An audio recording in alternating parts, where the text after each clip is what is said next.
भारत की पहचान बनाने के लिए ये भी एक अवसर है। हम अपने आप को कोसते रह करके कहें दुनिया हमें स्वीकार करे, ये कभी संभव नहीं होता है। हम घर में बैठकर अपनी कमियों के साथ जूझेंगे, कमियों को ठीक करने का प्रयास करेंगे, लेकिन विश्वास के साथ विश्व के सामने जाने का तजुर्बा भी रखेंगे, तब जाकर के दुनिया हमें स्वीकार करे। अगर आप अपने बच्चों को घर में नहीं स्वीकार करते हो और चाहोगे मोहल्ले में बच्चा स्वीकार करे, कोई स्वीकार करे, कोई स्वीकार नहीं करता है। दुनिया का नियम है और इसलिए हमें इस बात को करना चाहिए। श्रीमान मनीष तिवारी जी ने एक बात कही, उन्होंने कहा भाई भगवान की कृपा है तो कोरोना में हम बच गए।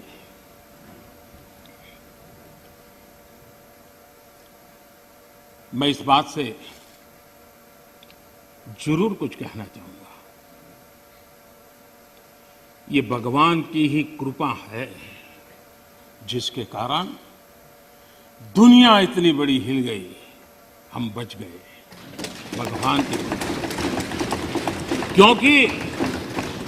क्योंकि वो डॉक्टर्स, वो नर्स भगवान का रूप बन के आए थे। क्योंकि वो डॉक्टर, वो नर्स अपने छोटे छोटे बच्चों को शाम को घर लौटूंगा कह करके जाते थे। 15-15 दिन तक लौट नहीं सकते थे, वो भगवान का रूप लेकर के आए थे। हम कोरोना से जीत पाए क्योंकि ये हमारे सफाई कर्मचारी,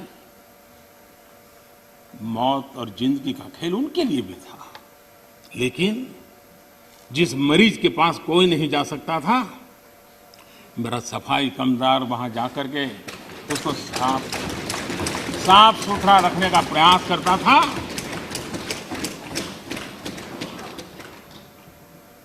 भगवान का रूप ये सफाई कामदार के रूप में आया था।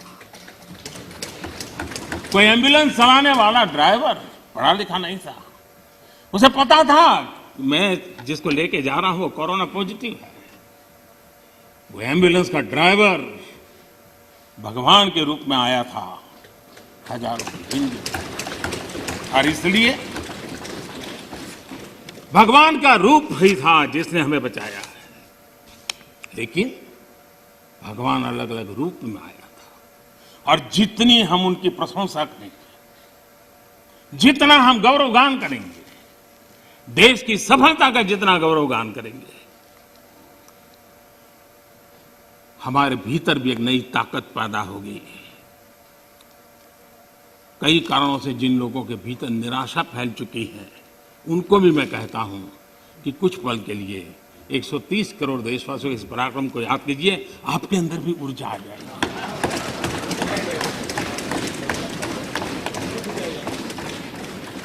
माननीय अध्यक्ष जी, इस कोरोना काल एक ऐसा कसौटी का काल था जिसमें सच्ची कसौटी तब होती थी जब संकट होता है। सामान्य स्थिति में बहुत जल्दी ध्यान में नहीं आता है। दुनिया, बड़े बड़े देश, कोरोना में जो हुआ वो तो है, लेकिन उन्होंने हर एक ने तय किया कि वे अपने नागरिकों को सीधे पैसे पहुंचाएंगे ताकि इस संकट की घड़ी में उनके नागरिकों को मदद मिले।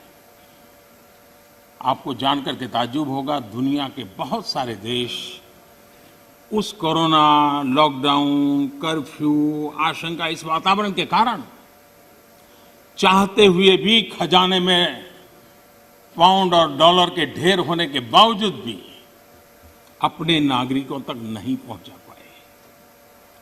बैंक बंद, पोस्ट बंद, व्यवस्थाएं बंद, कुछ नहीं कर पाए। इरादा था, घोषणाएं भी हुई। ये हिंदुस्तान है कि जो इस कोरोना कालखंड में भी करीब करीब 75 करोड़ से अधिक भारतीयों को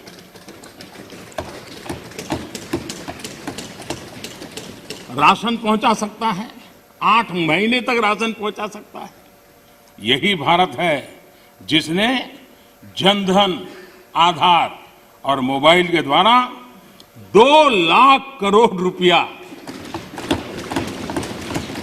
इस कालखंड में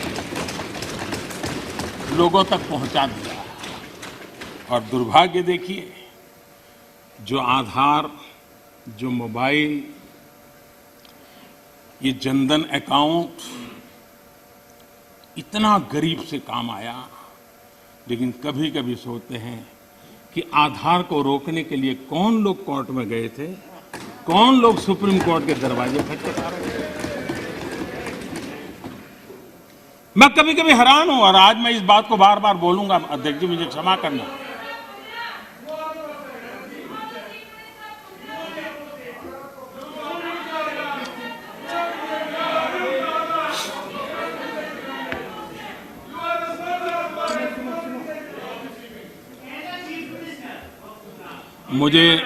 मुझे 1 मिनट का विराम देने के लिए मैं आपका बहुत आभारी हूं।